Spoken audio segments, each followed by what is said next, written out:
Welcome to the Slop Farm. Enjoy the video. You begin by confirming the probiotic strain and CFU so you know what you're dosing. This matters because different strains act differently.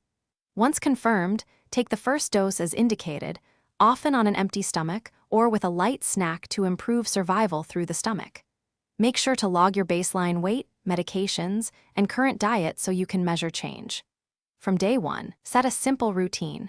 Same time each day and a visible reminder so you won't miss doses.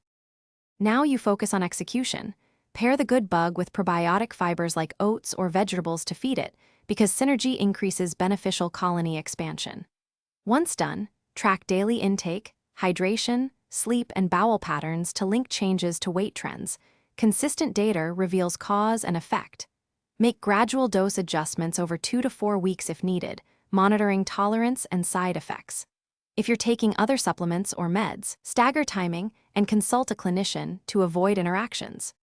You finish by evaluating progress at 4 to 12 weeks, comparing weight, appetite, and digestion to your baseline so you can judge effectiveness. Once done, continue lifestyle supports, adequate protein, resistance training, and a modest calorie deficit to convert microbiome shifts into fat loss. Make sure to keep the regimen stable for consistent results. If you experience bloating, severe GI upset, or no benefit, pause the product. Restart at a lower dose and consult a healthcare professional for tailored troubleshooting.